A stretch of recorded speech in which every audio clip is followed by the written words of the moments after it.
Bonsoir à tous. Merci pour ton abonnement IBMadFad. Je sais pas si je dis bien ton pseudo. J'ai commencé un petit peu tard le stream, je suis désolée. Il y a encore eu des petits soucis techniques et tout. Et vous savez que ça a le don de m'énerver. Mais on a quand même réussi à gérer ça. Par contre, je vois que vous voyez mon foutoir en caméra. Je vais juste vous décaler un peu. Si je fais pas trop de conneries. Ça commence comme un roleplay cette affaire. N'hésite pas, IBMA FAD, IBMAD en fait, FAD, à utiliser les émoticônes comme tu as pris un abonnement. Bon, on va dire que ça passe.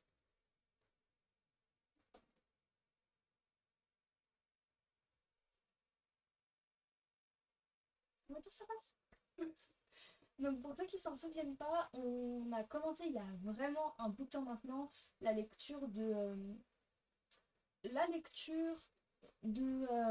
meurtre de Roger Ackroyd d'Agatha Christie. Et finalement, on s'était arrêté en cours de route puisque j'ai déménagé. Et ensuite, j'ai commencé une nouvelle lecture qui était exclusive à Twitch. Pour ceux qui l'ont suivi, c'était la chambre de Giovanni. Mais je me suis dit que ce serait quand même cool de conclure cette histoire, surtout qu'il y en a qui étaient quand même intéressés par la fin de ce polar. Ah, coucou! Ah, ça me fait plaisir de te voir sur le stream. Moi, j'espère que tu vas apprécier cette lecture. Là, ça me fait penser que je crois que j'ai même pas mis de tag sur l'instant qui commence bien. Et ouais, j'avais pas mis de tag. Voilà, un instant.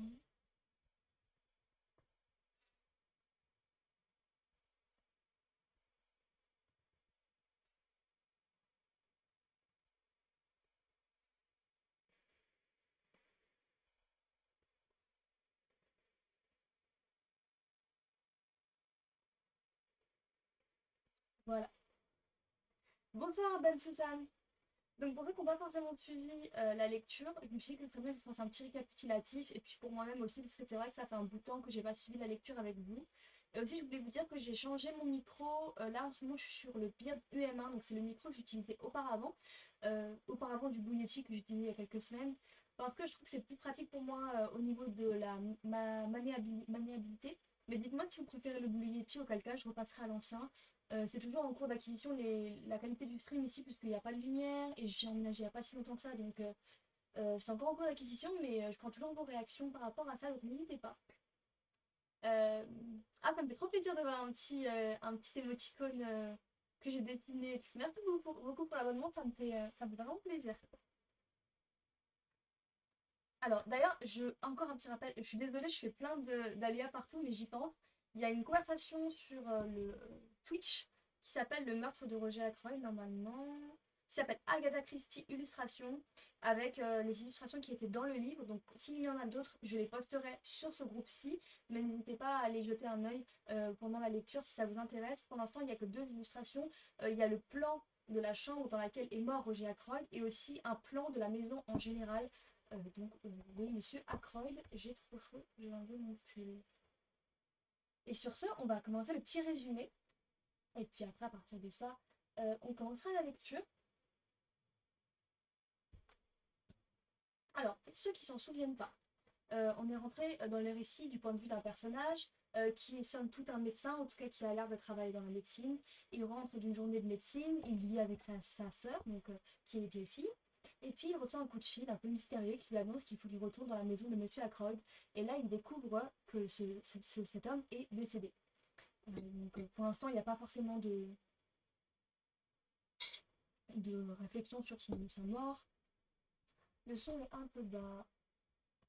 Il est au max. Et par contre, on peut passer ça. C'est vrai que par rapport au Blue Yeti, le son il est quand même plus bas. Mais je sais pas, j'ai l'affection pour ce micro. D'ailleurs, bonsoir à toi, Dark Choppy. Ça fait longtemps qu'on t'a pas vu sur le stream. Dites-moi si c'est mieux.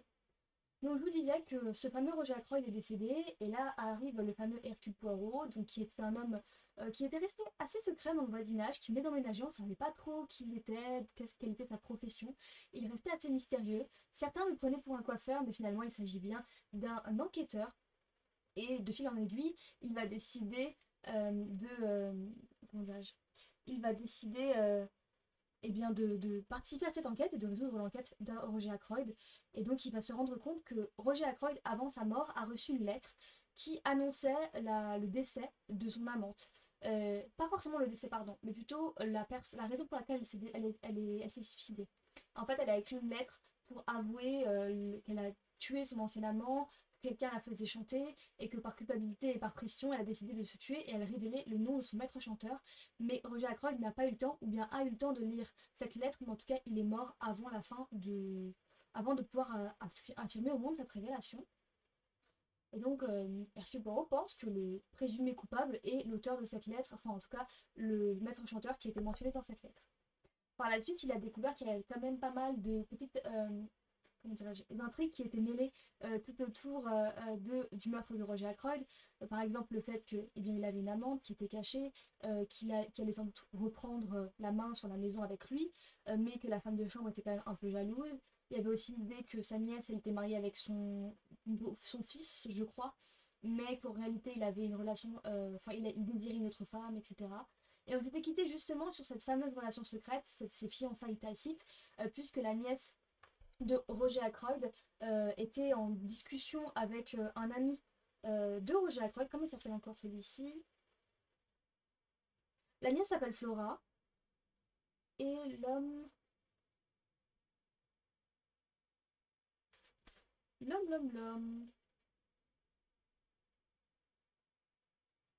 Je ne sais plus, mais c'est un ami, on le retrouvera forcément dans le récit. C'est un ami de la famille des Ackroyd. Elle est en discussion avec lui, je pense parce qu'ils ont une présumée relation, enfin ils sont épris l'un de l'autre, mais elle était promise au fils de Roger Ackroyd et finalement elle jette son alliance dans l'eau comme un point final à leur relation. Donc j'espère que ça n'a pas été trop fouillis ce petit résumé, etc. Parce que c'est vrai que ça fait un peu longtemps pour moi aussi, mais on va redécouvrir toute cette série ensemble. Et puis on va voir comment ça évolue et qui finalement a tué ce fameux Roger Ackroyd. D'ailleurs pour ceux qui connaissent déjà la fin, ne spoilez pas s'il vous plaît parce que je trouve que le dénouement est très intéressant et vraiment particulier, et c'est ce qui fait le chef-d'œuvre de cette œuvre d'Agatha Christie. Donc je compte sur vous pour garder le secret, et sur ce on va commencer tout de suite la lecture.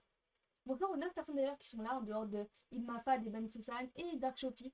N'hésitez pas à nous faire un petit coucou dans le chat.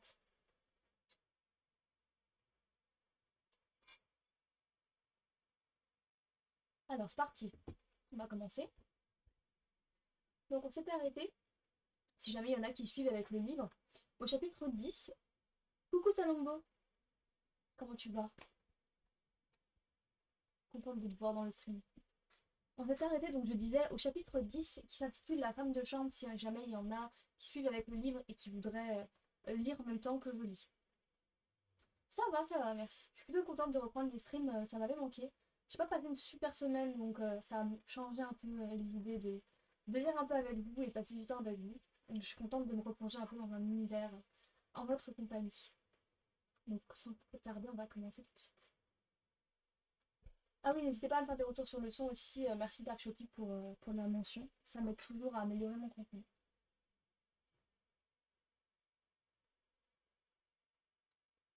Nous trouvâmes Madame Ackroyd dans le hall d'entrée en compagnie d'un petit homme sec, au menton agressif et au regard gris et pénétrant, le parfait spécimen de l'homme de loi. Monsieur Hammond déjeune avec nous, annonça Madame Ackroyd. Maître, vous connaissez le major Blunt, n'est-ce pas? Et ce cher docteur Shepard, un ami très proche de ce pauvre Roger lui aussi. Et voyons. Elle s'interrompit et dévisagea Poirot d'un œil perplexe. Monsieur Hercule Poirot, maman, intervint Flora. Je vous en ai parlé ce matin. Ah, je suis étonnée. Ah oui, c'est la sœur de Roger Ackroyd, pas la femme de Roger Ackroyd. Mais oui, bien sûr, ma chérie, bien sûr, dit Madame Ackroyd d'une voix incertaine. Il est là pour retrouver Ralph, c'est bien cela? Pour découvrir qui a tué oncle Roger, maman. Oh, je t'en prie, ma chérie, pitié pour mes nerfs. Je suis littéralement effondrée ce matin. Qui eût pu s'attendre à une pareille tragédie? C'est épouvantable. Je ne puis m'empêcher de croire qu'il s'agit d'un accident. Roger aimait tant manipuler ces objets bizarres, il aurait fait un geste maladroit. Parce que souvenez-vous, on pense que Roger Ackroyd il a été assassiné avec un couteau qui faisait partie du cabinet de son cabinet de curiosité, et il a été dérobé dans la salle quelques heures auparavant. Donc c'est l'arme présumée du crime. D'ailleurs, je pense qu'on le retrouve avec le couteau planté dans le corps. Et pour faire encore une petite parenthèse, C'était justement monsieur Blunt, le major Blunt qui était en discussion avec Flora dans le chapitre précédent et qui donc écoutait les jérémiades de Flora par rapport à son fiançailles, ses fiançailles ratées.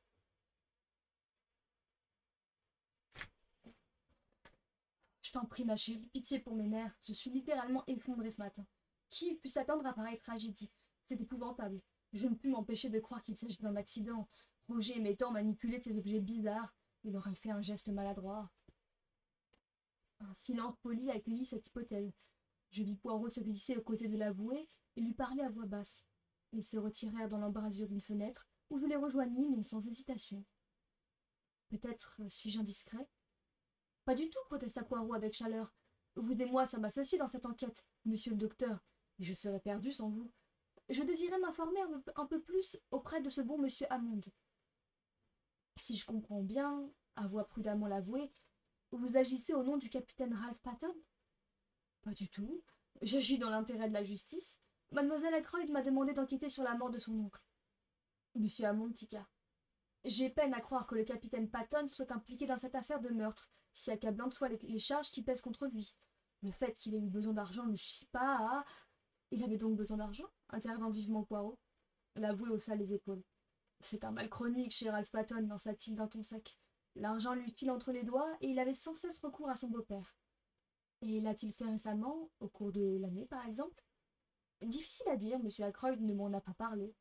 Je crois que monsieur Hammond, si je dis pas de bêtises, ou Hammond, c'est l'intendant des finances de monsieur Ackroyd. Et en fait, Ralph Patton, c'est le fils, ou bien le présumé fils de monsieur Ackroyd, et c'est lui qui a été présumé coupable parce qu'il a disparu depuis le meurtre de son oncle, et apparemment il a des dettes d'argent, donc ça peut soupçonner un peu un petit cafouillage. Souvent l'argent s'en compte dans un meurtre, en tout cas en littérature. Et est-ce qu'il a fait récemment, au cours de l'année, une demande d'argent à son beau-père? Difficile à dire, monsieur Ackroyd ne m'en a pas parlé. Je comprends. Et je suppose, maître, que vous connaissez les dispositions testamentaires de monsieur Ackroyd. Assurément, c'est le principal objet de ma visite. Donc, sachant que j'agis au nom de mademoiselle Ackroyd, vous ne voyez pas d'objection à me les communiquer? Elles sont très simples, et je vous fais grâce du jargon professionnel. Donc, une fois payé divers petits legs, à savoir... Ah, monsieur Hammond parut quelque peu surpris par cette interruption. 1000 livres à sa gouvernante, mademoiselle Russell, 50 livres à la cuisinière Emma Cooper, 500 livres à son secrétaire, monsieur Geoffrey Raymond, à différents hôpitaux. Poivreau leva les mains.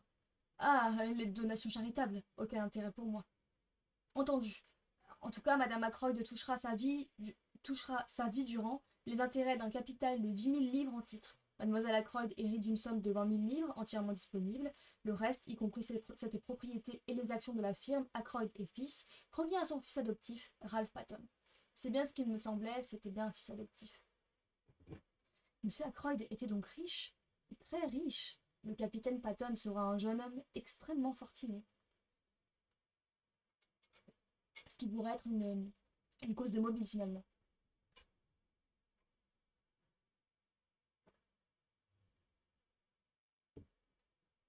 Un silence plana. Poirot et l'avoué échangèrent un regard. Maître, appela madame Ackroyd d'un ton géniard. L'avoué la rejoignit près de la cheminée, et Poirot me prit par le bras. Il m'attira tout contre la fenêtre, et forçant légèrement le ton, déclara à voix haute. Admirez ces iris. Magnifiques, n'est-ce pas? Quelle pureté de ligne, c'est ravissant. Et tout en parlant, il me pressa le bras et ajouta un peu plus bas. Voulez-vous vraiment m'aider, m'assister dans cette enquête? Bien sûr, m'écriai-je avidement, rien ne saurait me plaire davantage. Ma vie est monotone, si vous saviez. Il ne se passe jamais rien ici. C'est étouffant. Parfait. Nous voici donc associés. Tiens, je sens que le major Blunt ne va pas tarder à nous rejoindre. Il n'apprécie pas beaucoup la compagnie de la chère maman. Profitons de la situation. Comme il y a certains points de détail que je désire connaître, je compte sur vous pour lui poser, comment dire, mine de rien, les questions à ma place. Et quelles questions? Demandai-je sur la défensive. Je voudrais que vous fassiez allusion à madame Ferrare. Et comment cela? Le plus naturellement possible. Demandez au major s'il était à Fernley quand monsieur Ferrare est mort. Vous suivez ma pensée? Et pendant qu'il vous répondra, observez bien son expression, mais sans en avoir l'air. C'est compris? Il ajouta ces derniers mots en français, mais ne put m'éclairer davantage, car à cet instant précis sa prédiction se réalisa. Avec sa brusquerie ordinaire, Blunt quitta ses interlocuteurs et s'approcha de nous. Je lui proposai de faire un tour sur la terrasse, ce qu'il accepta. Poirot, lui, ne nous suivit pas. Après quelques pas, je m'arrêtai pour examiner une rose tardive et déclarai d'un air détaché: dire qu'il y a un jour ou deux les choses étaient si différentes. Comme tout change vite. Je me revois en train d'arpenter cette même terrasse, mercredi dernier avec Ackroyd. Il était plein d'entrain alors. Il y a 3 jours de cela maintenant, et maintenant il est mort, le pauvre. Tout comme Madame Ferrare. Vous l'avez connu, je crois. Ah, mais oui, bien sûr. Blunt, lui, acquiesça d'un signe de tête. Et depuis votre arrivée, l'aviez-vous rencontré? Je lui ai rendu visite avec Ackroyd, mardi dernier, je crois. Une femme charmante, bien qu'un peu étrange, secrète. On ne savait jamais ce qu'elle avait en tête. J'étudiai ses yeux gris, son regard impassible. Il ne cachait rien, j'en étais sûre. Je poursuivis. Mais vous la connaissiez déjà, je suppose? Depuis mon dernier séjour, son mari et elle venaient de s'installer ici. Après un instant de silence, le major ajouta: c'est curieux comme elle a pu changer entre-temps. Comment cela a changé? Eh bien, elle semblait avoir 10 ans de plus. Je m'appliquai à paraître le plus naturel possible.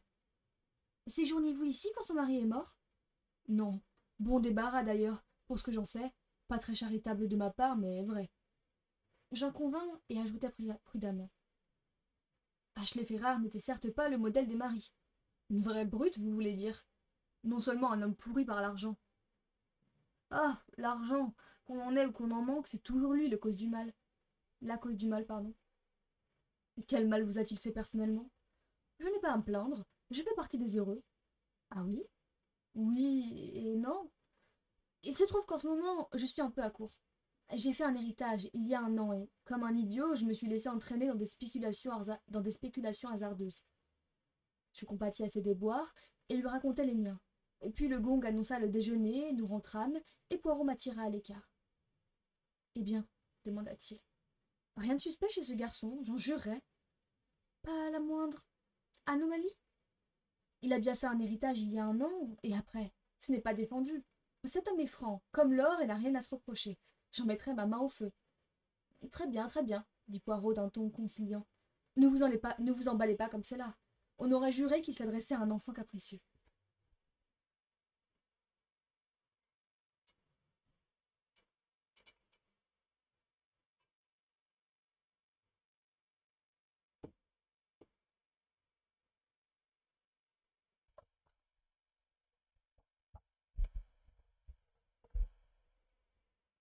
Nous entrâmes tous ensemble dans la salle à manger. Dire qu'il ne s'était pas écoulé 24 heures depuis que j'avais pris place à cette même table la dernière fois. Je bois juste de l'eau au citron aujourd'hui. C'est très simple. D'habitude, je fais toujours fancy et tout, mais là, j'ai fait au plus facile. D'ailleurs, qui boit un petit truc là en ce moment même? Qu'est-ce que vous faites quand vous écoutez les streams? J'aimerais bien savoir. Nous entrâmes tous ensemble dans la salle à manger. Dire qu'il ne s'était pas écoulé 24 heures depuis que j'avais pris place à cette même table la dernière fois. Cela paraissait incroyable. Le repas terminé, Madame Ackroyd m'invita à m'asseoir à ses côtés sur un canapé. Si on résume bien, dans l'histoire, il y a donc apparemment monsieur... Je vais jamais retenir son nom à celui-là. Comment il s'appelle? Monsieur Blunt, le Major Blunt. Le Major Blunt qui est considéré comme... le Major Blunt qui est considéré donc comme une des présumées, un des présumés coupables. Donc, du coup, je me perds. Hercule Poirot, il essaye de faire des suppositions et il essaie de faire en sorte qu'il soit un peu sous la casserole de notre narrateur, mais il paraît quand même assez franc. De l'autre côté, on a Flora, mais c'est elle qui a demandé à Hercule Poirot de venir et d'enquêter. Donc ça peut pas forcément être elle non plus la victime. Et il reste toujours, du coup, toujours sur le feu, euh, le, fils adoptif de Monsieur Ackroyd qui a disparu, qui a des problèmes d'argent, qui a quitté sa fiancée. Donc tout porte à croire que c'est lui, pour le moment. D'ailleurs, en plus, Monsieur Hamon, il a renforcé cette hypothèse, puisque même s'il le pense non coupable, il a renforcé, enfin, il a avoué que il avait des dettes d'argent.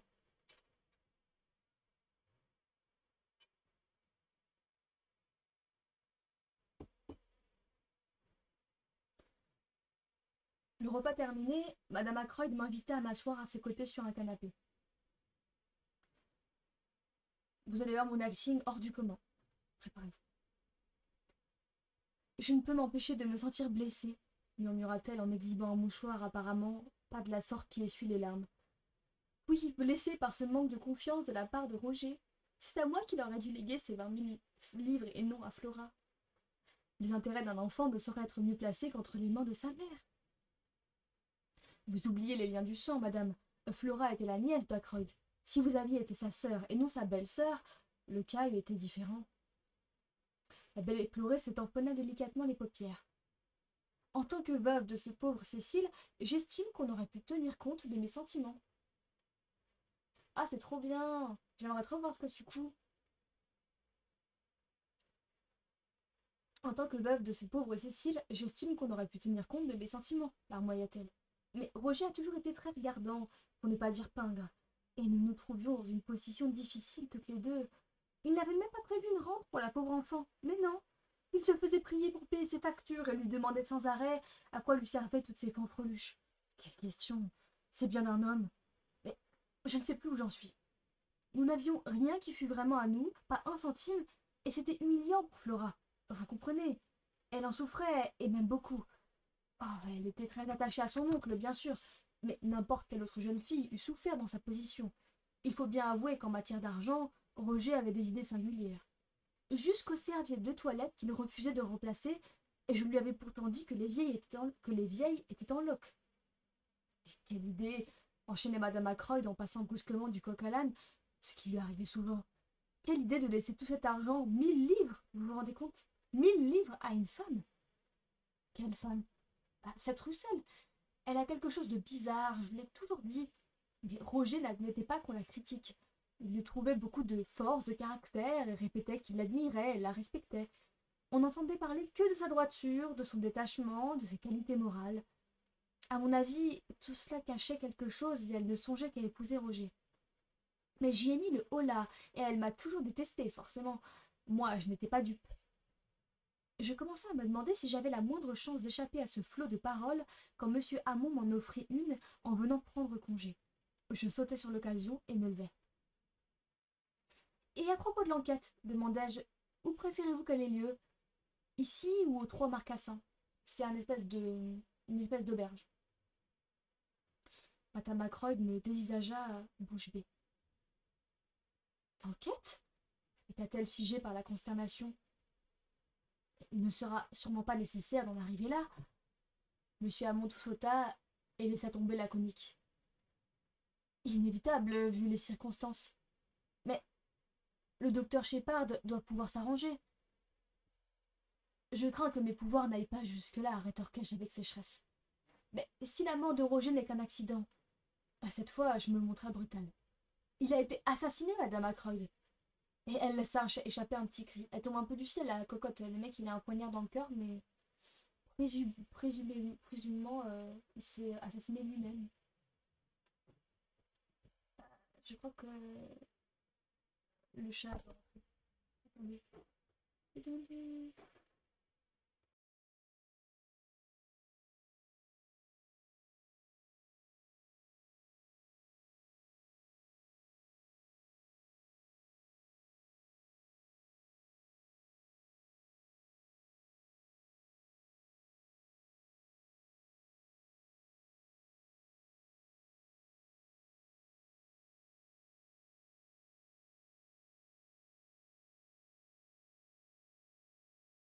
Au salaire. Je m'adapte à un chat, c'est vraiment pas facile. Parce qu'elle veut ses entrées dans toutes les pièces. Donc, revenons-en à nos moutons.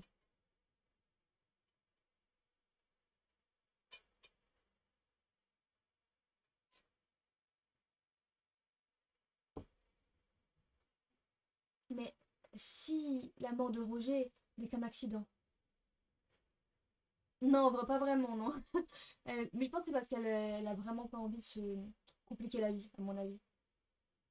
L'hypothèse de l'accident est absolument indéfendable. Madame Ackroyd me jeta un regard de détresse où je ne crus voir que la crainte stupide des désagréments. Cela ne me rendit pas indulgent. Mais s'il y a une enquête, reprit-elle, je n'aurai pas à répondre à des questions et tout ça. Je ne sais pas si cela sera nécessaire. J'imagine que monsieur Raymond pourra s'en charger pour vous. Il connaît très bien les circonstances du meurtre et doit être en mesure d'identifier le corps. L'avoué m'approuva d'un signe de tête et déclara: Je ne crois pas qu'il y ait lieu de vous inquiéter, madame. Tous les désagréments vous seront épargnés. Quant à l'argent, avez-vous tout ce qu'il vous faut pour le moment? Et comme elle l'interrogeait du regard, il répondit: En espèces, je veux dire. Ou si vous préférez, en liquide. Sinon, je peux m'arranger pour faire le nécessaire. Cela devrait aller, intervint Raymond, qui se trouvait à portée de voix. Monsieur Ackroyd a tiré un chèque de 100 livres hier. 100 livres? Oui, pour payer les gages des domestiques et régler quelques factures. Comme il devait le faire aujourd'hui, la somme est toujours intacte. Et où est cet argent? Dans son bureau? Non, il le gardait toujours dans sa chambre, dans une vieille boîte à faux col pour être précis. Drôle d'idée, non? Mieux vaudrait nous assurer qu'il y est encore, estima l'avoué.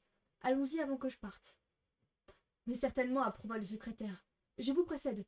Oh, j'oubliais, la porte est fermée à clé. Envoyé aux nouvelles, Parker finit par découvrir que l'inspecteur Hagan s'était rendu à l'office pour un supplément d'enquête. Et quelques minutes plus tard, l'inspecteur nous rejoignit dans le hall, clé en main, et nous ouvrit la porte. C'est vrai que... Hein?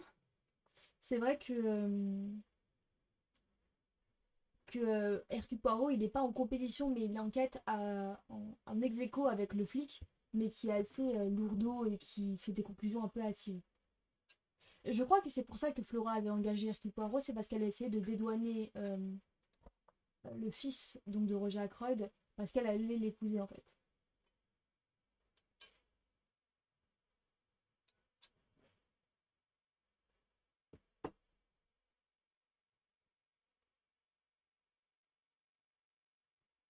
Donc Parker, il a fini par découvrir que l'inspecteur, il a continué d'enquêter de son côté. Et donc, quand nous nous engageâmes dans le couloir puis dans le petit escalier pour trouver la porte de la chambre d'Ackroyd grande ouverte, il faisait sombre à l'intérieur de la pièce. Les rideaux étaient tirés, le lit dans le même état que la veille, préparé pour la nuit. L'inspecteur écarta les rideaux, laissant pénétrer le soleil, et Geoffrey Raymond se dirigea vers un bureau en bois de rose dont il désigna le tiroir supérieur. Et il gardait son argent là, sans prendre la peine de fermer le tiroir à clé, observa l'inspecteur. C'est incroyable. Une légère rougeur monta aux joues du secrétaire. Monsieur Ackroyd avait la plus totale confiance en son personnel, s'écria-t-il avec indignation. Bien sûr, se hâta de répondre l'inspecteur. Cela va de soi.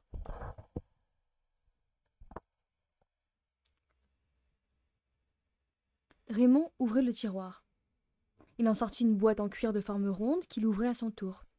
De là, il tira un portefeuille rebondi. Voici l'argent, dit-il en prélevant une épaisse liasse de billets. Je sais que vous trouverez la somme intacte, car M. Ackroyd l'a rangée dans cette boîte en ma présence hier soir, en s'habillant pour le dîner. Naturellement, personne n'y a touché depuis. Oui, c'est parce que j'ai tourné le micro, parce que dans ma péripétie de problème technique, le micro est encore à l'envers. Et je me suis fait la réflexion il y a une demi-heure après le début du stream. J'ai l'impression que c'est une malédiction ici de mettre le micro à l'envers.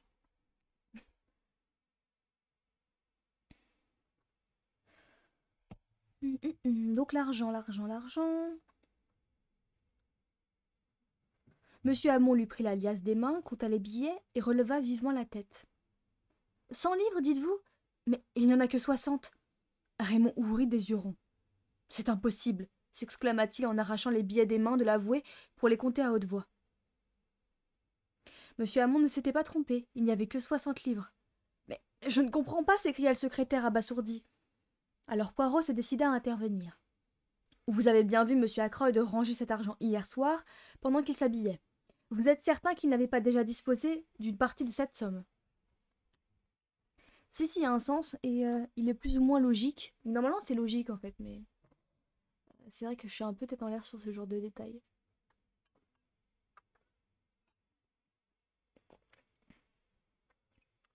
Je suis certain qu'il n'avait rien dépensé du tout.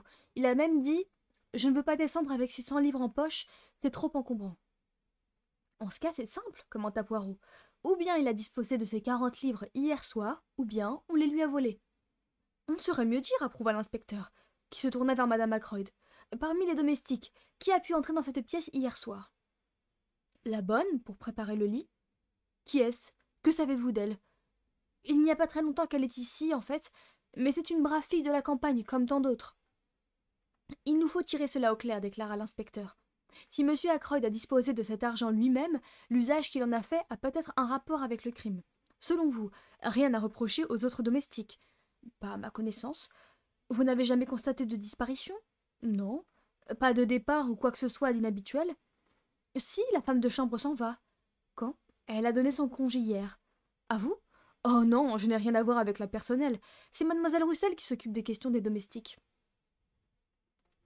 L'inspecteur s'absorba alors dans une longue réflexion, puis il hocha la tête et déclara: je crois que je ferais bien d'avoir un entretien avec mademoiselle Russell. J'en profiterai pour voir aussi cette Elsie Dale. On l'a jamais vue, elle. Poiré et moi le suivîmes dans le bureau de la gouvernante, où mademoiselle Russell nous reçut avec son sang-froid coutumier.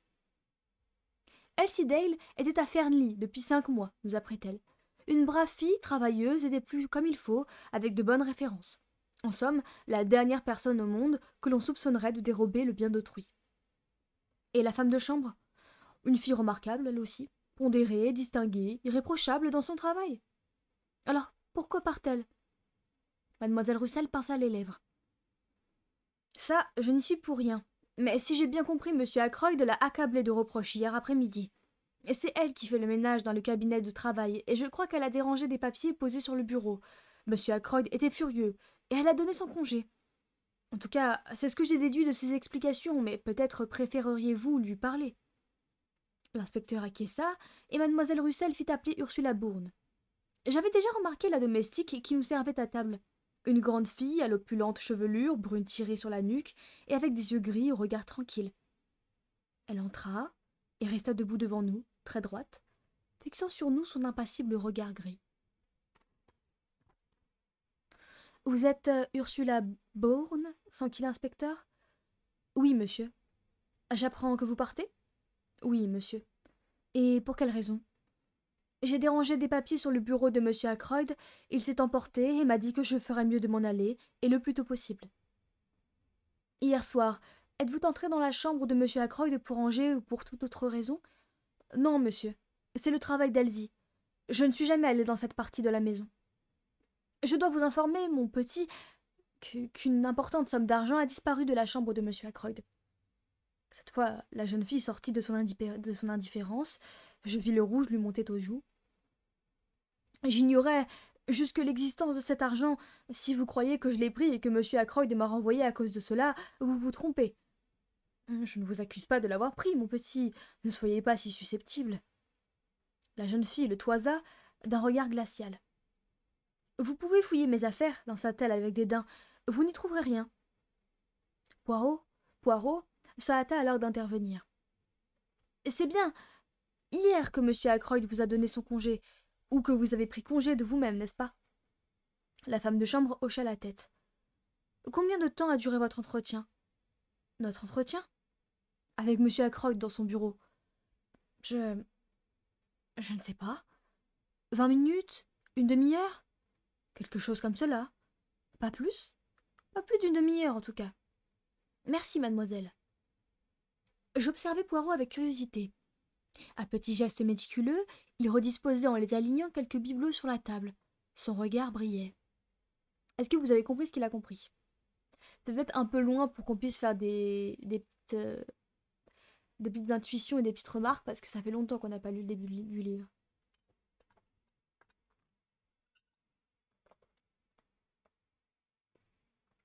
Ce sera tout, dit l'inspecteur. Ursula Bourne s'éclipsa, et il se tourna vers mademoiselle Russell. Depuis combien de temps travaille-t-elle ici? Pourrais-je avoir ses certificats? Ignorant la première question, Mademoiselle Russell s'approcha d'un bureau, ouvrit l'un des tiroirs et en tira une liasse de lettres attachées par un trombone. Elle en choisit une et la tendit à l'inspecteur.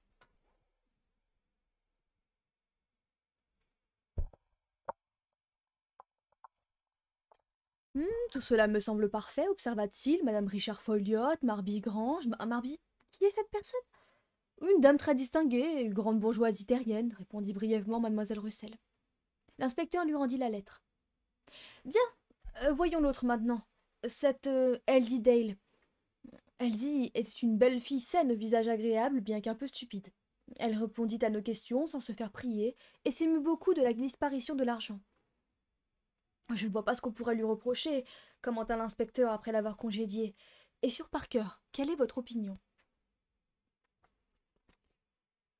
Mademoiselle Russell pinça les lèvres sans répondre. Je flaire quelque chose de louche chez cet homme, reprit l'inspecteur d'un ton pensif. Le problème, c'est que je ne vois pas quand il aurait bien pu commettre le crime. Juste après le dîner, il a été accaparé par son service, et il a un alibi solide pour le reste de la soirée. Je le sais, j'ai vérifié avec un soin tout particulier. Eh bien, mademoiselle Russell, je vous remercie. Nous en resterons là pour l'instant. Il est on ne peut plus probable que M. Ackroyd ait lui-même disposé de cet argent. La gouvernante nous gratifia d'un bon après-midi des plus secs, et nous nous retirâmes. Je quittai la maison en compagnie de Poirot. Je me demande ce que pouvaient bien être ces papiers pour qu'Ackroyd se soit mis dans une colère pareille, dis-je après un silence. Ne pourrait-il pas nous fournir un indice? D'après le secrétaire, il n'y avait aucun papier important sur le bureau, observa tranquillement Poirot. Sans doute, mais vous trouvez bizarre qu'Ackroyd soit monté sur ses grands chevaux pour un détail aussi insignifiant? Oui, en quelque sorte. Mais s'agissait-il vraiment d'un détail insignifiant? Il est vrai que nous ne savons rien de ces papiers, dois-je admettre. Mais Raymond n'a-t-il pas... Oublions un instant Raymond. Que pensez-vous de cette fille? Laquelle? Celle qui servait à table? Oui, la femme de chambre. Ursula Bourne. Elle m'a semblé être une fille très bien, hasardai-je en appuyant sur les deux derniers mots. Poirot, lui, accentua le premier verbe. Oui, dit-il en reprenant mes paroles, elle vous a semblé être une fille très bien. Puis, après un instant de silence, il tira quelque chose de sa poche et me le tendit. Tenez, mon ami, je vais vous montrer ce papier. Le papier en question n'était autre que la liste établie par l'inspecteur et que ce dernier lui avait remise le matin même. Du bout du doigt, il me désignait une petite croix au crayon en face du nom de celui d'Ursula Bourne. Vous ne l'avez peut-être pas remarqué sur le moment, mon bon ami, mais il y a une personne sur cette liste dont l'alibi n'a pas été confirmé. Ursula Bourne. Vous ne supposez pas... Docteur Shepard, je dois tout supposer. Ursula Bourne peut très bien avoir tué M. Ackroyd, mais j'avoue ne pas comprendre ce qui aurait pu l'y pousser. Et vous? Il m'observait avec insistance au point que j'en fus mal à l'aise. Et vous? Répéta-t-il. Moi non plus, déclarai-je avec assurance. Son regard s'adoucit, il fronça les sourcils et murmura comme pour lui-même. Le maître chanteur était un homme, ce qui la met hors de cause. Donc, je tout sautai. Sur ce point, commençai-je d'un ton dubitatif. Il pivota sur ses talons et me regarda bien en face. Quoi donc? Que voulez-vous dire? Rien, rien, si ce n'est que, pour être exact, madame Ferrare a fait allusion à une personne, sans plus. Elle n'a pas précisé s'il s'agissait d'un homme. C'est Ackroyd et moi qui l'avons supposé. Cela nous a paru évident. Poirot ne semblait pas m'entendre. Il s'était remis à marmonner entre ses dents. Mais alors, c'est possible après tout. Oui, bien sûr que c'est possible. Mais alors... Attends, il faut que je me remette mes idées en ordre. Oui, de l'ordre et de la méthode, j'en ai jamais autant eu besoin. Donc, tout doit concorder, chaque élément, trouver sa place, sinon je suis sur une fausse piste. Il s'interrompit et une fois de plus se tourna vers moi. Où se trouve Marby? De l'autre côté de Cranchester. À combien d'ici? Une vingtaine de kilomètres. Vous serait-il possible d'y aller demain, par exemple? Demain, voyons, nous serons dimanche. Oui, je devrais pouvoir m'arranger. Mais que voulez-vous que j'aille y faire? Rendre visite à cette madame Folliot et recueillir le plus de renseignements possible sur Ursula Bourne. Très bien, Mais j'avoue que l'idée ne m'enchante guère. Ce n'est pas le moment de faire des difficultés, la vie d'un homme est en jeu. Oh, Ralph, soupirai-je, vous le croyez innocent malgré tout? Poirot me dévisagea très grave. Vous voulez savoir la vérité? Bien entendu. Alors vous le saurez, mon ami. Toutes les pistes convergent sur lui. Quoi? Eh oui! Ce stupide inspecteur, car il est stupide, a rassemblé des indices qui l'accablent. Moi, je cherche la vérité, et elle me ramène toujours à Ralph Patton. Mobile, occasion, moyen, employé, tout le désigne. Mais je vérifierai toutes les hypothèses, absolument toutes, car je l'ai promis à mademoiselle Flora. Et elle semblait vraiment très sûre de ce qu'elle avançait, cette enfant. Oui, vraiment très sûre. Donc, malgré toutes ces tentatives, Poirot et l'inspecteur convergent même vers le même coupable. Et c'est ce fameux Ackroyd fils.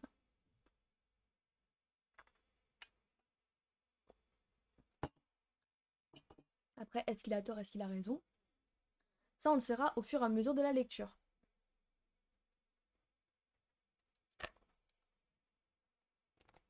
D'ailleurs, j'ai même pas vu, mais merci pour la souscription House 00312. Je l'ai pas vu. J'ai l'impression qu'il n'y a plus de notifications quand vous vous abonnez. C'est bien la peine de me casser la tête à mettre des actions sur mon compte pour que ça fonctionne pas. Mais bon, soit. Donc on arrive au chapitre 11. Qui s'appelle Poirot en visite.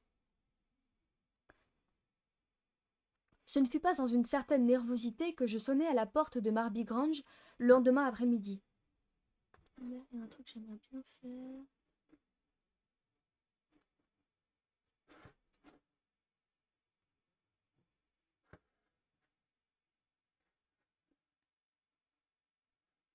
Voilà. J'aurais bien voulu savoir ce que Poirot espérait découvrir et pourquoi il m'avait chargé de cette démarche. Était-ce pour rester discrètement à l'écart, comme lorsqu'il m'avait prié d'interroger le major Blunt? Mais ici le cas était différent, et ce scrupule ne me paraissait pas justifié. L'apparition d'une sémillante femme de chambre mit fin à mes réflexions. J'appris que madame Folliot était chez elle.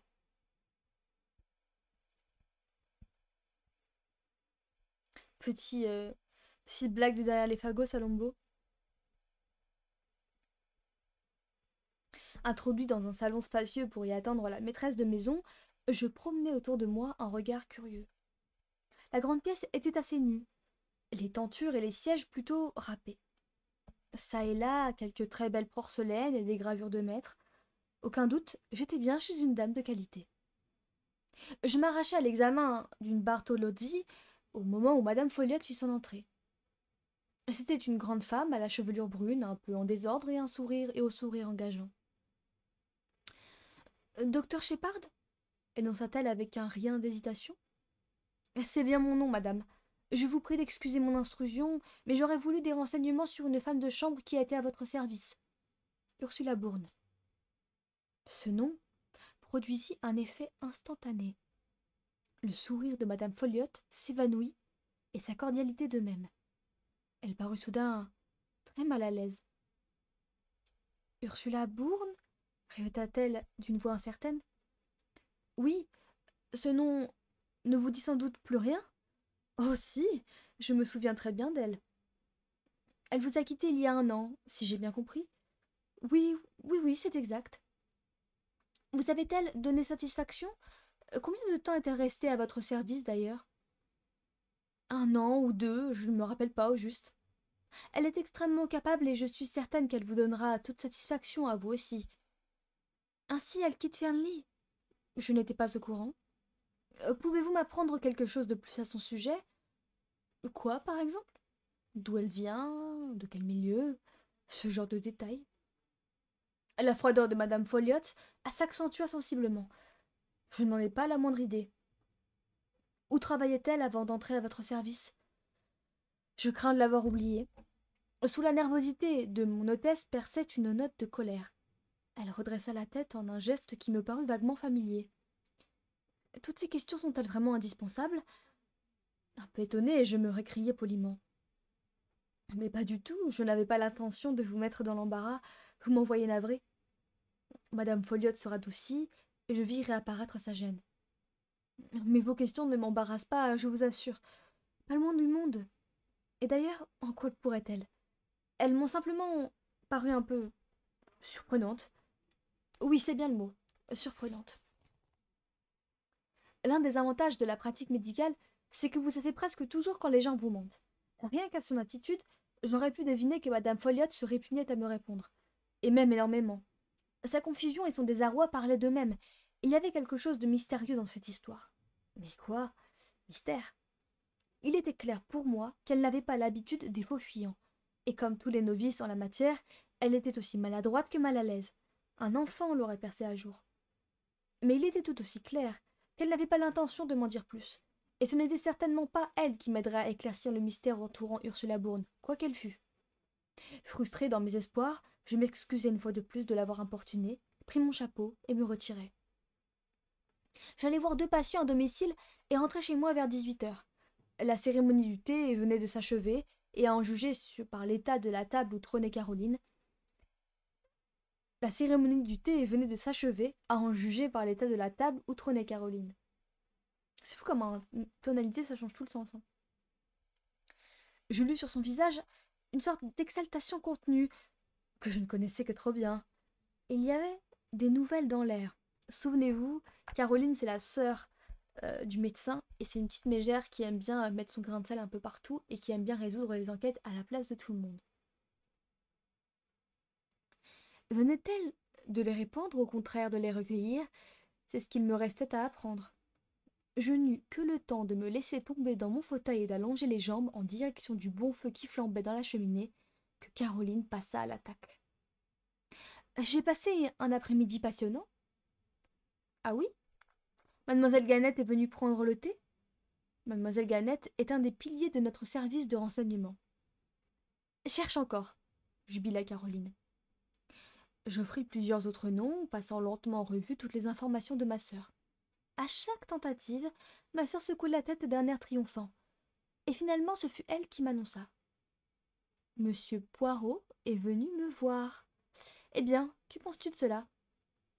J'en pensais quantité de choses, mais me gardais bien d'en faire part à Caroline. Et que voulait-il? Me voir, bien sûr. Il m'a dit que puisqu'il connaissait si bien mon frère, il se croyait autorisé à se présenter à sa charmante sœur. Enfin, à ta charmante sœur, je veux dire. Et de quoi a-t-il parlé? Il m'a raconté des tas de choses sur lui et sur ses enquêtes. Tu vois qui est le prince Paul de Maurétanie, celui qui vient d'épouser une danseuse? Oui, et alors? J'ai lu un article très intriguant au sujet de cette femme l'autre jour dans les potins mondains. On laisserait entendre qu'elle serait en réalité une grande duchesse russe, une des filles du tsar, qui aurait réussi à échapper aux bolcheviks. Il paraît que M. Poirot a résolu une sombre affaire de meurtre dans laquelle ils ont failli être impliqués, elle et son mari. Le prince Paul lui en a été on ne peut plus reconnaissant. Lui a-t-il offert une épingle de cravate ornée d'une émeraude grosse comme un œuf? Ironisai-je. Il n'en a pas parlé, pourquoi? Pour rien, je croyais que c'était la coutume. En tout cas, c'est ainsi que cela se passe dans les romans policiers. La chambre de l'insurpassable détective est toujours jonchée de rubis, de perles, d'émeraudes, de témoignages de la gratitude royale de ses clients. En tout cas, dit ma sœur d'un ton satisfait, c'était très intéressant d'entendre parler de ces choses par ceux qui les ont vues de près. Est-ce que vous pensez que c'est vraiment pour voir la sœur qu'il est venu ou pour récupérer des informations?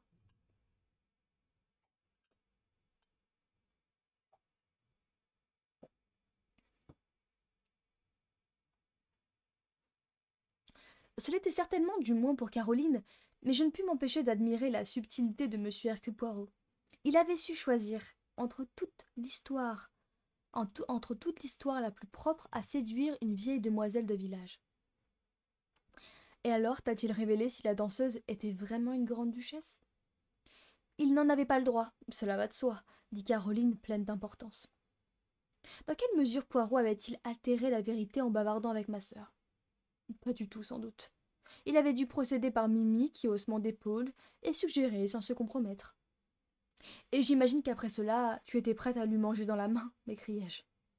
Ne sois pas si grossier, James. Je me demande où tu vas chercher ces tournures triviales.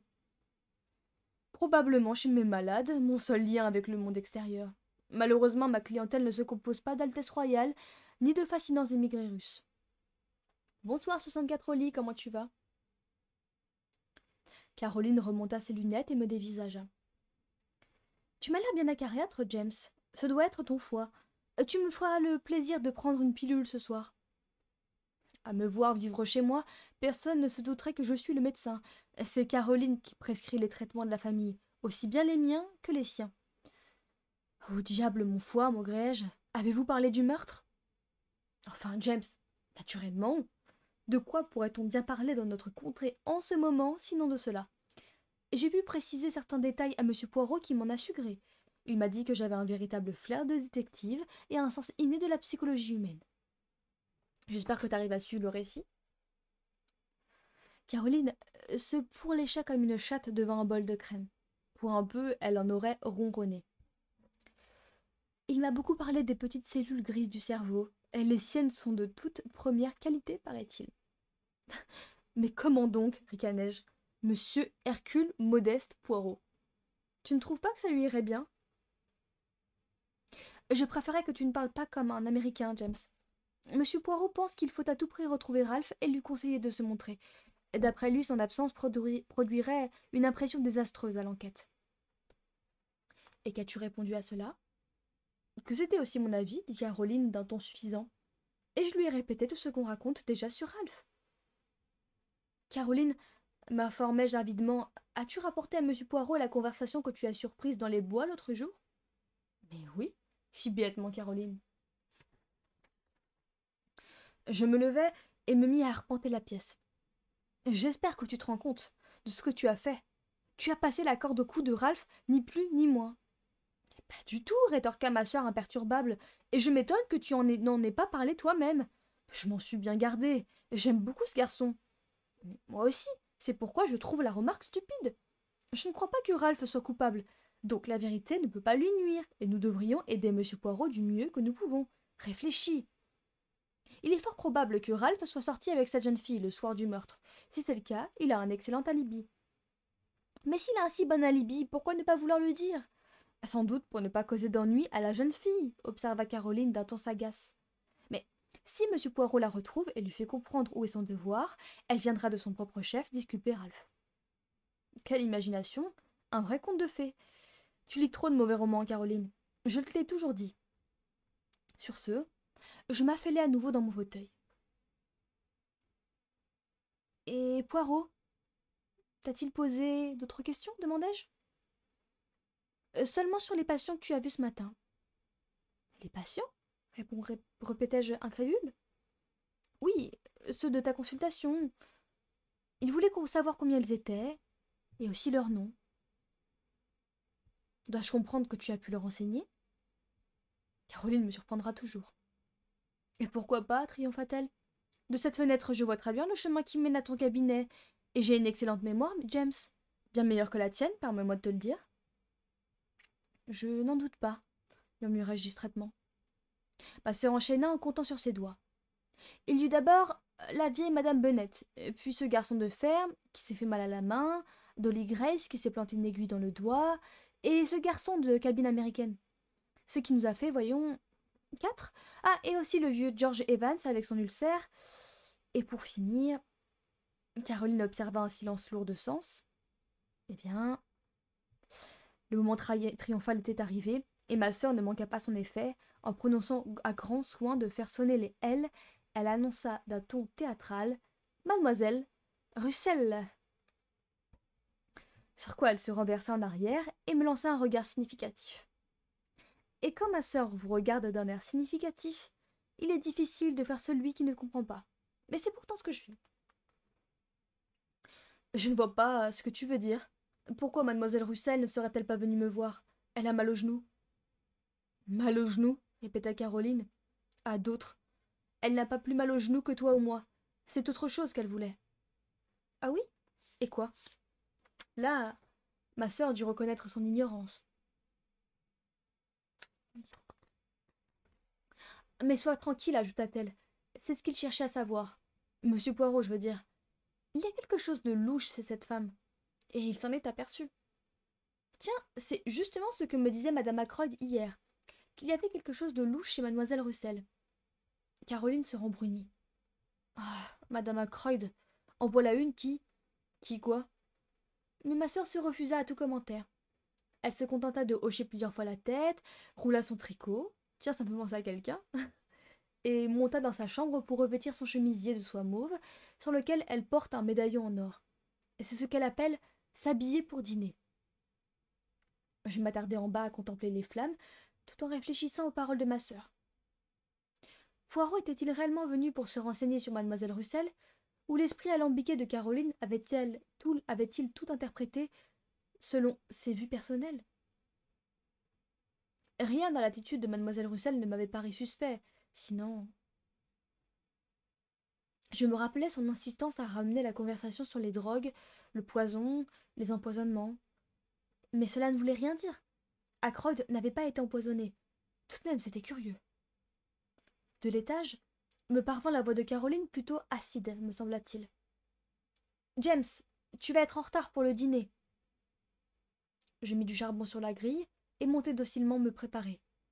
Chaque chose a son prix, et rien ne vaut la paix chez soi. Ce chapitre était plutôt court.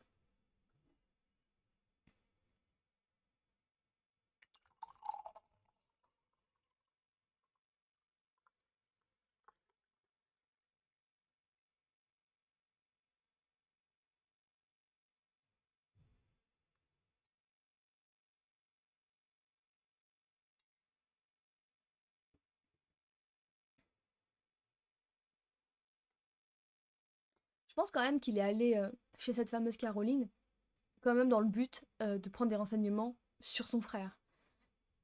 C'est bizarre de l'interroger sur sur ses patients et tout.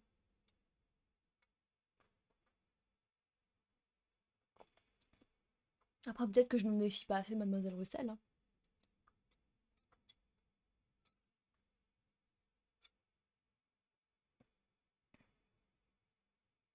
On va entamer notre deuxième heure de stream. Et le chapitre 12, qui s'intitule Tour de la table, toujours pour ceux qui suivent avec le livre à la main.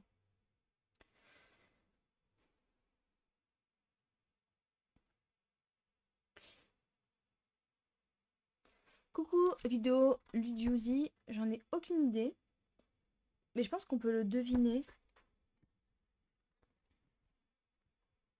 Je crois pas que ça a été vraiment précisé la période, mais je pense que c'est contemporain à la vie de... comment dirais-je? D'Agatha Christie, pour moi.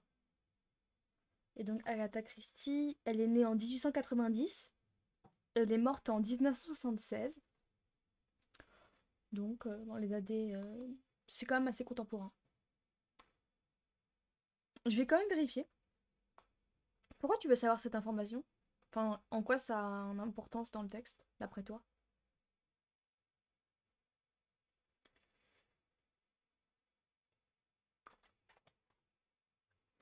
La date de parution du livre, c'est de 1926. Pour moi, c'est assez contemporain à cette période, à mon avis. C'est équivalent.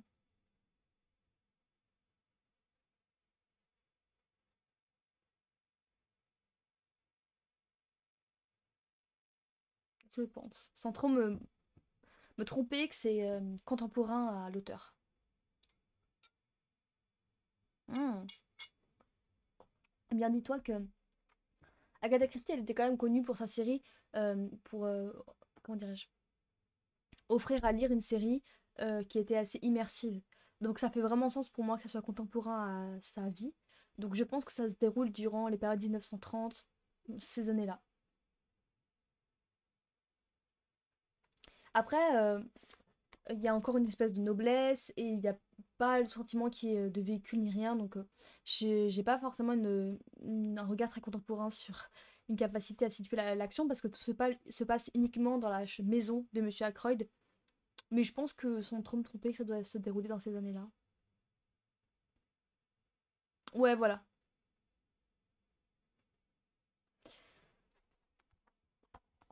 Après, peut-être qu'avec les personnages, ça pourra plus te plonger dans un univers.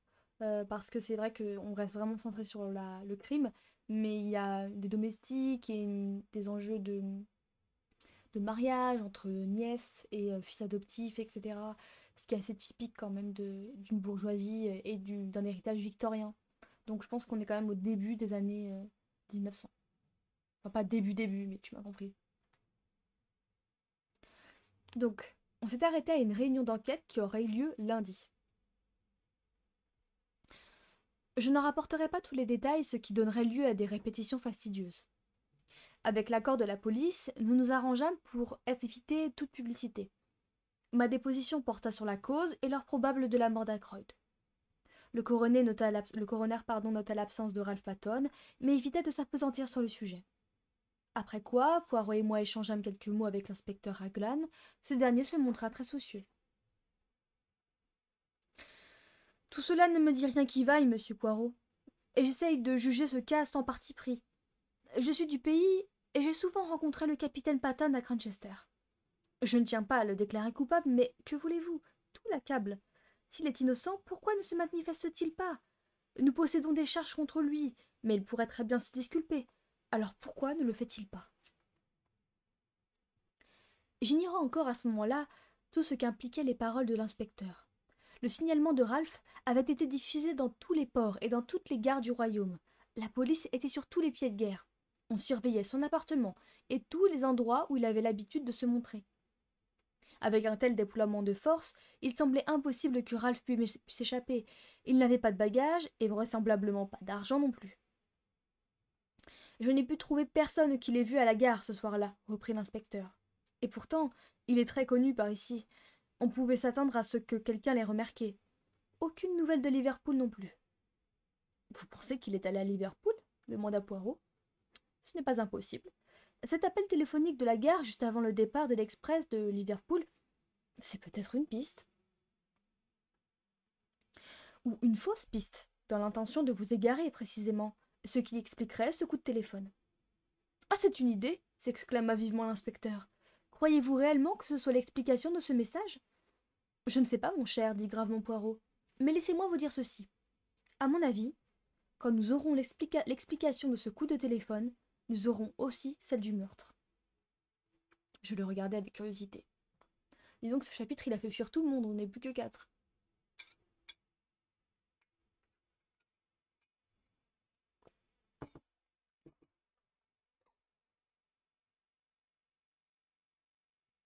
Je me souviens de vous l'avoir déjà entendu dire. Il opina. J'en reviens toujours à cela. Cela me semble tout à fait arbitraire, observai-je. Je n'irai pas jusque-là, rétorqua l'inspecteur, mais je dois avouer que M. Poirot attache un peu trop d'importance à ce détail. Nous avons de meilleurs indices. Les empreintes digitales, par exemple, celles qu'on a trouvées sur le poignard. Comme cela lui arrivait souvent lorsqu'il s'animait, Poirot devint subitement très continental. Monsieur l'inspecteur, s'écria-t-il dans un anglais hésitant entrecoupé de français, prenez garde au chemin aveugle. Non, non. Comment dit-on? La petite rue qui débouche sur nulle part. Une impasse, c'est cela? Oui, voilà. L'impasse qui ne mène nulle part. Et les empreintes, c'est la même chose. Elles vous mèneront peut-être nulle part. Je vois mal comment ce serait possible, répliqua l'officier de police. Insinuez-vous qu'on les a falsifiées? J'ai rencontré ce genre de cas dans des livres, mais jamais dans la réalité. Et d'ailleurs, vraies ou fausses, elles doivent mener quelque part. Poirot se contenta de hausser les épaules et d'écarter les bras en un geste d'impuissance. Puis l'inspecteur nous soumit à différents agrandissements d'empreintes et se lança dans des explications savantes sur les boucles et les volutes.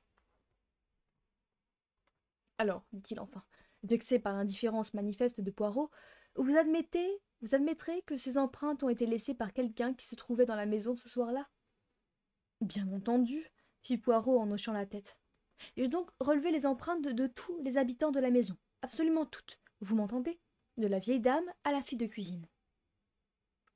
Madame Ackroyd n'eût sans doute pas apprécié d'être qualifiée de vieille dame, elle devait dépenser une fortune en produits de beauté. Absolument toutes, répéta l'inspecteur d'un ton suffisant. Y compris les miennes, dis-je avec sécheresse. En effet, et aucune d'elles ne correspond à celle du poignard, ce qui nous laisse deux possibilités. Le coupable est soit Ralph Patton, soit le mystérieux inconnu dont le docteur nous a parlé. Quand nous tiendrons ces deux-là, nous aurons perdu un temps précieux, coupa Hercule Poirot. Je ne vous suis pas très bien, monsieur Poirot. Vous avez relevé les empreintes de tous les habitants de la maison, dites-vous? Êtes-vous certain que cette déclaration soit conforme à la vérité, monsieur l'inspecteur? Certain. Vous n'avez oublié personne? Personne. Ni vivant, ni mort. L'inspecteur demeura sans voix devant ce qu'il prit pour une allusion d'ordre religieux, et puis, lentement, la lumière se fit dans son esprit. Vous pensez au défunt, monsieur l'inspecteur. Il fallait toujours une bonne minute à Raglan pour comprendre. Je suggérais, reprit calmement Poirot, que les empreintes retrouvées sur le manche du poignard sont celles de M. Ackroyd lui-même. Ce qui sera facile à vérifier puisque le corps est toujours là. Mais pourquoi? À quoi cela rimerait-il? Vous n'êtes pas en train d'insinuer qu'il s'agit d'un suicide, monsieur Poirot? Oh que non! J'avance l'hypothèse que le meurtrier portait des gants ou une étoffe quelconque autour de la main. Après avoir porté le coup, il a pris la main de sa victime et l'a refermée sur le manche du poignard. Mais pourquoi?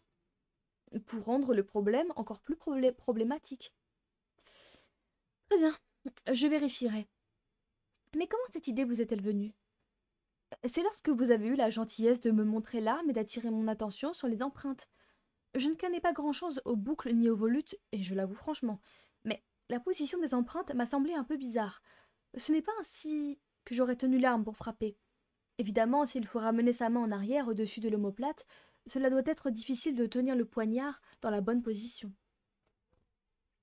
L'inspecteur Raglan dévisagea le petit Belge. D'un air parfaitement détaché, Poirot chassa d'une pichenette un grain de poussière sur sa manche. « Eh bien, c'est une idée, » concéda l'inspecteur d'un ton qu'il voulait paternel et indulgent. « Je vais vérifier tout de suite, mais ne soyez pas trop déçus si cela ne donne rien. » Poirot le suivit des yeux, puis se tourna vers moi, le regard pétillant.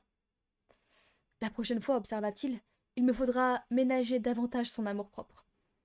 Et maintenant que nous en sommes réduits à nos propres moyens, que diriez-vous d'une petite réunion de famille, mon cher ami? » La petite réunion, comme disait Poirot, eut lieu une demi-heure plus tard environ, dans la salle à manger de Fernley. Nous nous assîmes autour de la table, comme pour un sinistre conseil d'administration, Poirot occupant la place du président. Les domestiques n'y assistaient pas. Nous étions donc 6 en tout.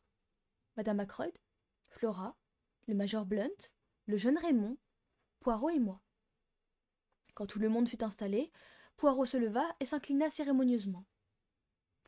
« Mesdames et messieurs, je vous ai réunis dans une intention bien précise, commenta-t-il. Puis après un court silence. Mais d'abord, j'ai une requête toute spéciale à vous adresser, mademoiselle. À moi? S'écria Flora. Mademoiselle, vous êtes fiancée au capitaine Ralph Patton, et s'il a confiance en quelqu'un, c'est en vous. Avec la plus grande insistance, je vous supplie, si vous savez où il se trouve, de le persuader de se montrer. Flora s'apprêtait à répondre, mais Poirot l'arrêta. Merci pour ta souscription, papillon bleu. Donc ça répond bien à mon problème. Vos souscriptions ne s'affichent pas. Je suis si déçue.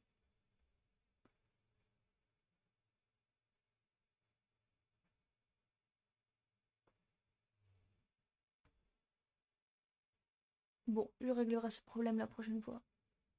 Un de plus à régler sur les streamers. Merci pour ta souscription.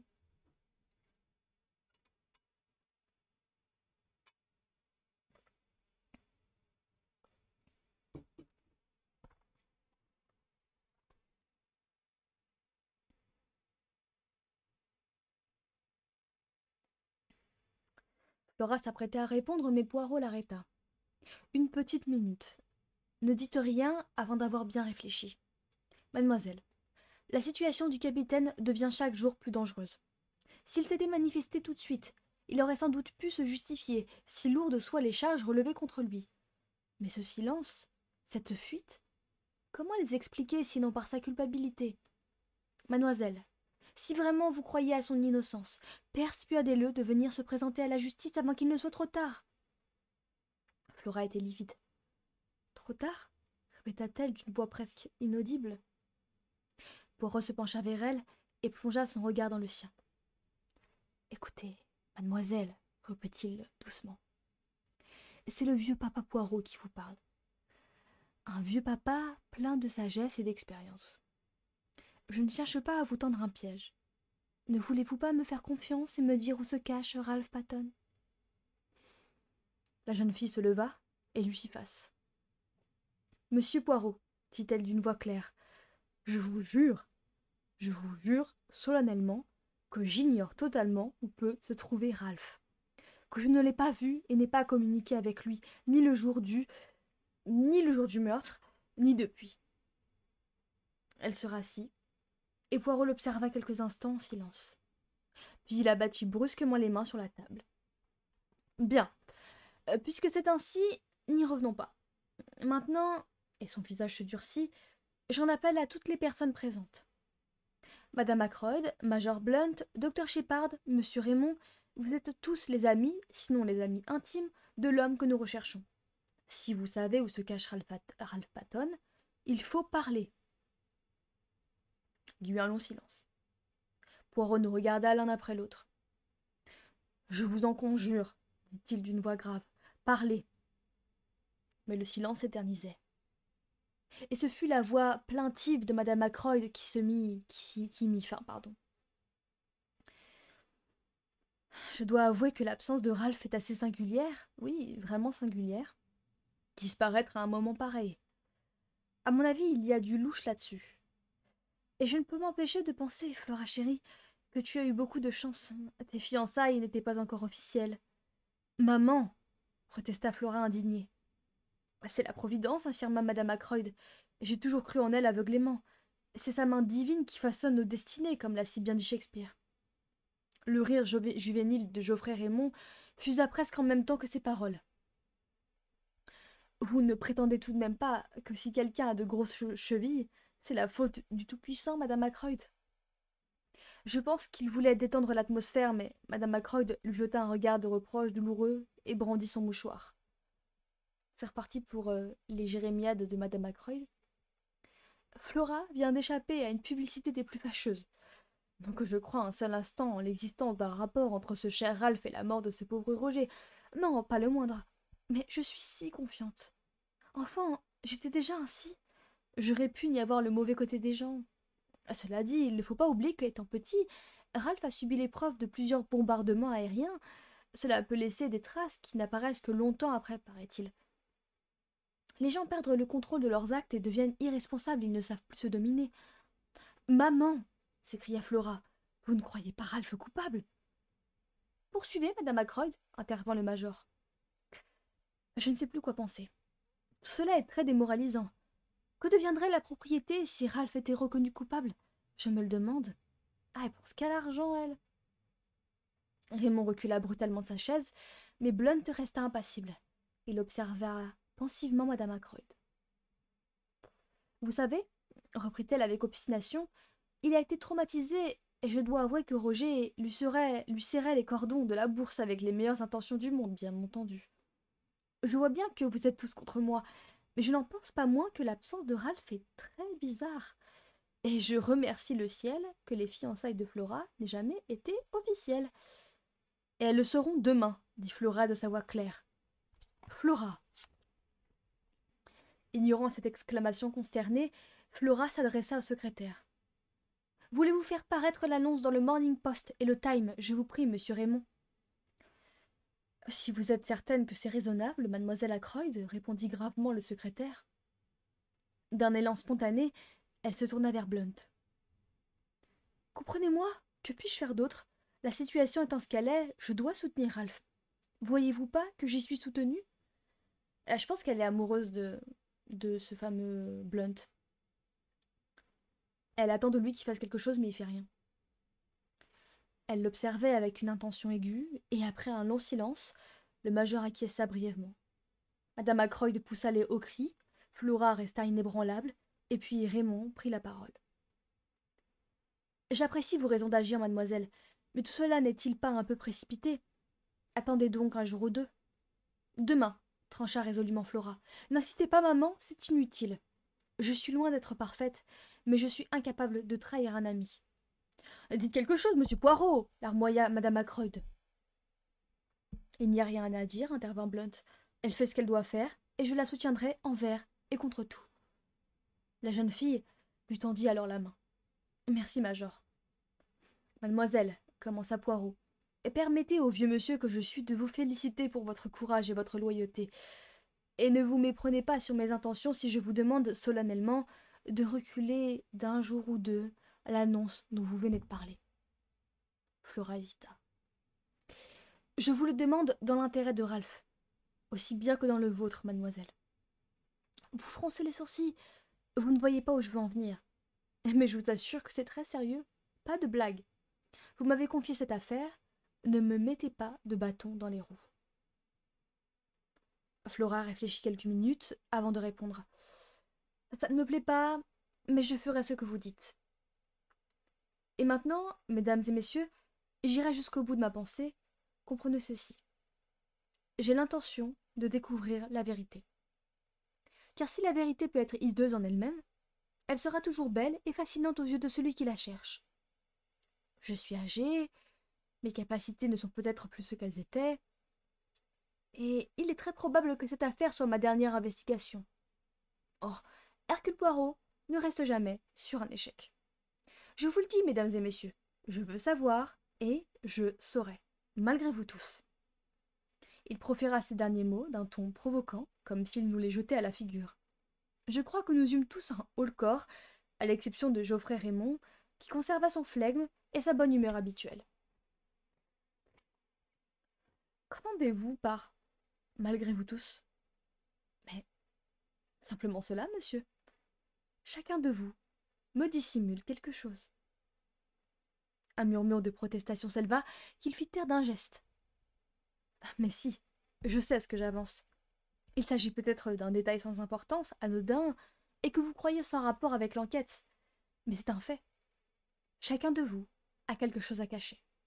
Eh bien, n'ai-je pas raison ? Son regard fit le tour de la table, nous défiant et nous accusant tous à la fois. Et tous, nous baissâmes les yeux. Oui, tous. Moi, comme les autres. J'ai ma réponse, observa Poirot avec un curieux petit rire. Et là-dessus, il se leva. C'est à vous tous que je m'adresse solennellement. Dites-moi la vérité, toute la vérité. Il y eut un nouveau silence. Personne ne voudra donc parler ? Il eut à nouveau son petit rire bref, et dit en français « C'est dommage », et sur quoi il quitta la pièce. Chapitre suivant, chapitre 13. Comme vous pouvez le voir, les chapitres sont beaucoup plus rapides qu'auparavant.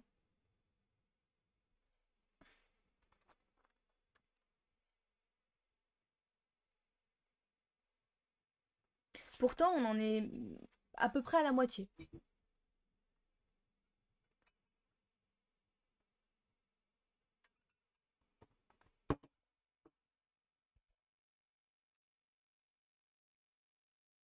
Je sais pas si vous avez envie de continuer, je vois que vous êtes plus que 2 sur le stream, vous êtes peut-être fatigués. Ça me dérange pas de faire un deuxième stream demain soir, hein. Je suis assez libre cette semaine, donc n'hésitez pas, avant que je reprenne le taf. Dites-moi si vous préférez qu'on prolonge à demain, ou pas.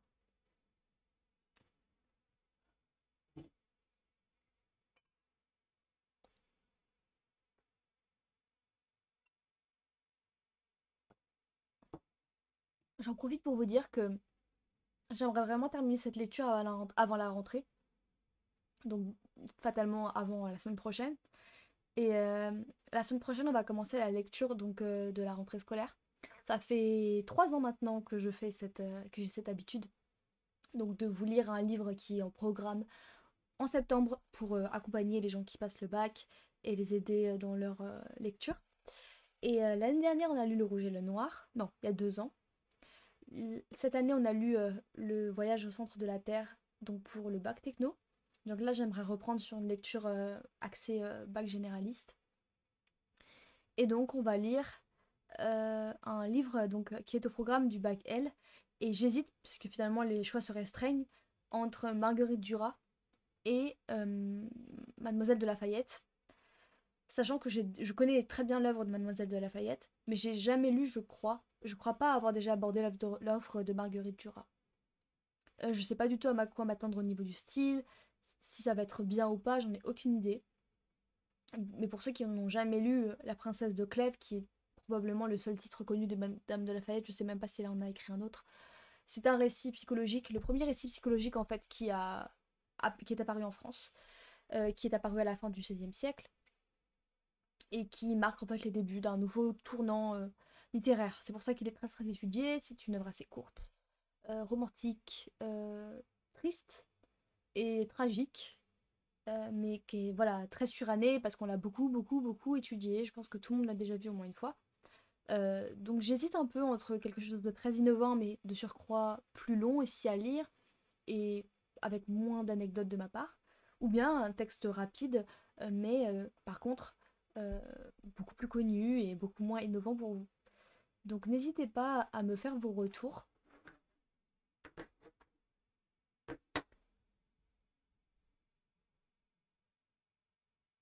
Je vais faire un petit sondage.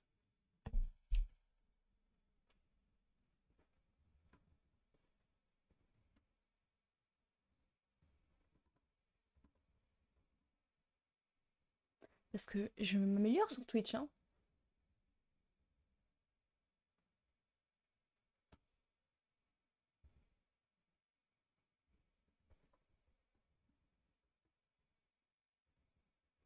Après, rien ne m'empêche de faire des recherches sur l'œuvre de Duras et de regarder avec vous pour vous donner des informations supplémentaires. Parce que c'est ça l'intérêt quand même de cette lecture, c'est d'être un peu plus riche dans mon contenu et dans ce que je peux vous donner comme information. Nanana.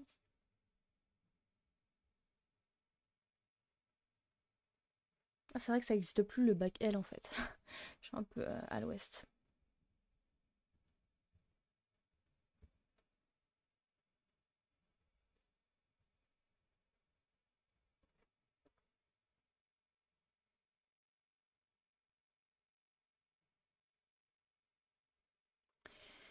Donc le texte.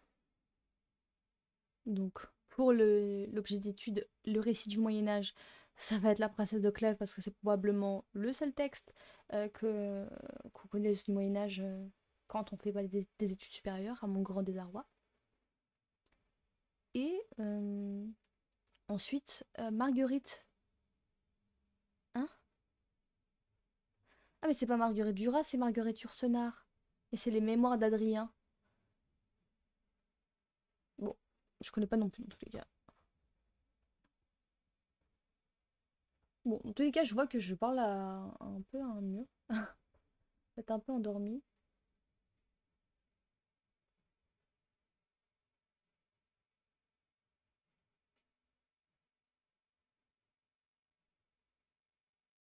Hop. Bon, j'ai mis un sondage. Je sais pas du tout comment ça fonctionne. C'est la première fois que j'en mets un. Ah bah, tu vois, ça m'étonne parce que je pensais vraiment que c'était un livre très très très lu. Mais bah, apparemment, j'ai tort. Euh, J'aimerais bien d'ailleurs que tu m'envoies une photo de ton édition. Est-ce qu'elle est hyper belle et tout, ou bien c'est juste une petite version à l'ancienne? Moi, je l'ai étudiée, je pense, au moins, sachant que j'ai fait un bac L et j'ai fait 3 ans d'études en littérature. Je l'ai étudiée au moins 4 fois. Donc, c'est pour vous dire. Mais c'est malheureux, mais en fait, quand on étudie la littérature du Moyen-Âge à nos jours, il y a très peu de gens qui ont des connaissances dans la littérature du Moyen-Âge, parce que c'est une période qui est assez mal vue et qui a un style assez spécifique, qui a été souvent teinté d'obscurantisme. Donc on va toujours choisir une œuvre du fin du Moyen-Âge qui s'approche plus de la période des Lumières, etc. Enfin, toute une période un peu plus, on va dire, sublimée. Et de ce fait, eh bien, on étudie que la princesse de Clèves. Mm. Je crois même pas qu'on puisse en vrai en photo sur Twitch. Je faisais référence à Insta aussi. Je pense que je reposterai aussi ce sondage demain. Je pense que je vais continuer la lecture demain parce que en vrai ça me fait plaisir de lire avec vous et tout, mais bah si je vois que vous êtes que trois et tout, j'ai pas envie non plus de vous assommer avec de la lecture. Mais peut-être que je commencerai un peu plus tôt, comme ça vous permettra de, voilà, de rester un peu plus longtemps, ou bien je reste sur 21h30, dites-moi. Dites-moi, et je pense, je vais essayer pour demain d'améliorer un peu la qualité de lumière de ce stream à la con, parce que c'est vrai que là, ça me fait chier en fait d'avoir baissé en qualité sur les streams. Et comme j'ai plus accès au matos de mon frère, bah fatalement, c'est plus comme avant quoi.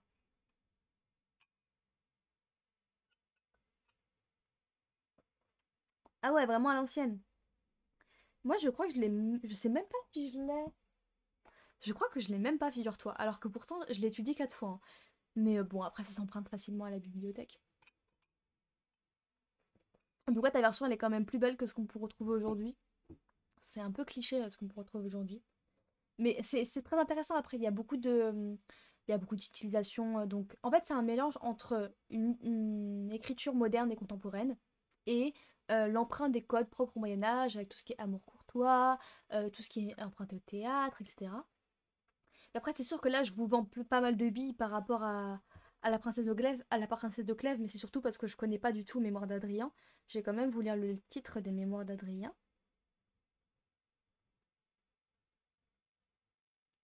Le résumé, pardon.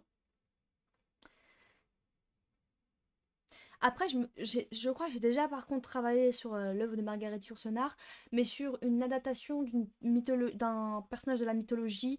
Je crois que c'était son écriture du Minotaure, si je dis pas de bêtises. Et j'avais pas du tout aimé. Après, bon, Marguerite Yourcenar, c'est quand même un auteur contemporain. Elle a publié Les Mémoires d'Adrien en 1951. D'ailleurs, j'ai fait une faute. Sur l'œuvre, il y a un achat Adrien. Et c'est une œuvre d'après le Wikipédia, dont le projet remonte à l'adolescence. Yourcenar, considérant le projet comme trop ambitieux pour être une œuvre de jeunesse, le décrivait de la trempe de ce qu'on ne doit pas oser avant d'avoir dépassé 40 ans. Et donc, c'est écrit dans un style dense, témoignant d'une bonne connaissance des sources. Ce roman philosophico-historique est une méditation de l'empereur à la fin de sa vie. Sous forme d'une longue lettre adressée depuis sa villa à Tibur au futur Marc Aurèle, il retrace les principaux événements de son existence, qui fut la plus libre et la plus lucide possible. Les chapitres sont numérotés et sont regroupés en 6 parties, portant chacun un titre en latin. Ouais, ça a l'air très. C'est vraiment à l'image de ce que j'imaginais de Marguerite Yourcenar. Compliqué, dense, intellectuel, mais assez intéressant, je pense, pour à l'étude. Et je pense d'ailleurs qu'elle est appréciée principalement à l'étude. Mais bon, ne soyons pas mauvaise langue, ça se trouve, c'est super bien.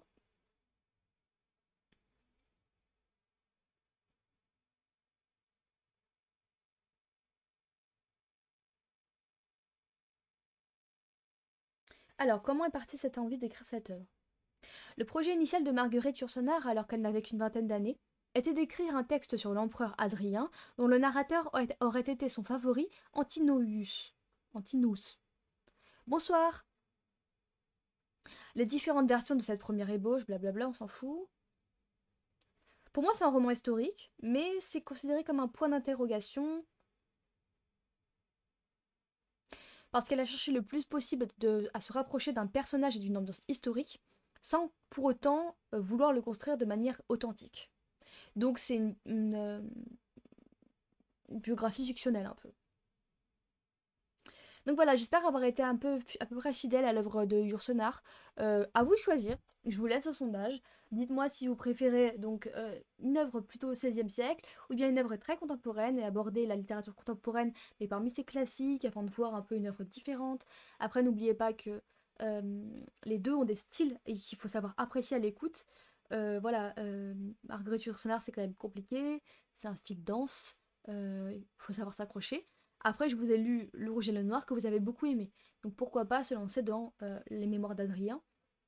Sinon, se lancer dans un petit récit court sans non plus être trop sur sa fin, avec La Princesse de Clèves, qui est un récit d'amour donc qui est inspiré de l'amour courtois, c'est-à-dire un amour qui n'arrive pas à ses fins, pour vous spoiler un petit peu le texte. Voilà. Et puisque tu arrives jusqu'ici, Zakel Sopheimus, si tu voulais entendre le début de la lecture, on en est à la page à peu près 170 du meurtre de Roger Ackroyd. Euh, et je me suis dit que j'allais faire une petite pause parce que je sentais que que l'audience s'affaiblissait un peu. C'est peut-être le but de ce stream, c'est de vous permettre d'aller vous coucher. Mais voilà. Je pense continuer demain. Je pense que je vais vous faire un stream demain à la même heure. Je pense pas que je vais sortir, donc je vais vous faire ça.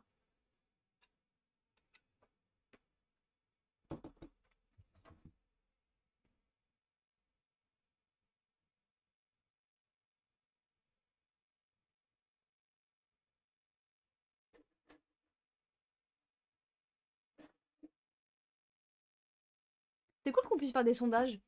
Bon, je viens juste de le découvrir, je sais, je tombe de la lune. Mais pour l'instant, tout porte à penser que euh, vous êtes à 100% pour la princesse de Clèves. Ok, bah je garde les résultats en tête. Et puis je refaudrai le sondage demain. Et on verra qui gagne pas. C'est cool qu'on puisse faire ça parce que c'est vrai qu'à chaque fois, je vous êtes les derniers à qui je peux poser des questions. Alors que finalement, bah, vous êtes les premiers concernés, quoi.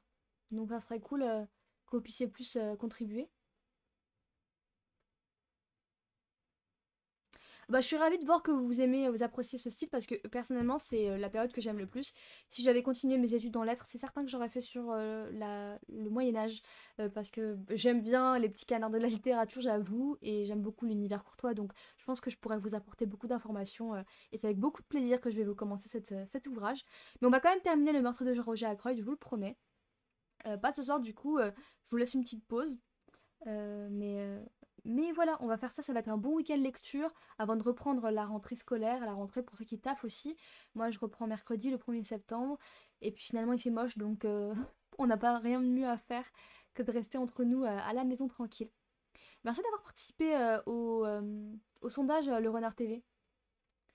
Bon, sur ce, je vous laisse. Désolée pour les ceux qui arrivent un petit peu plus tard, mais je veux pas faire trop durer non plus le stream ce soir, puisqu'on continue demain. Donc je vous retrouve demain à la même heure, à 21h30. Réservez votre petit moment avec moi, on va lire le livre, on va résoudre cette intrigue ensemble. Et j'espère que vous allez apprécier cette lecture. J'espère que vous continuez à apprécier les streams d'ailleurs, malgré la qualité qui baisse. Je suis désolée pour ça, mais j'essaierai de m'améliorer au fur et à mesure.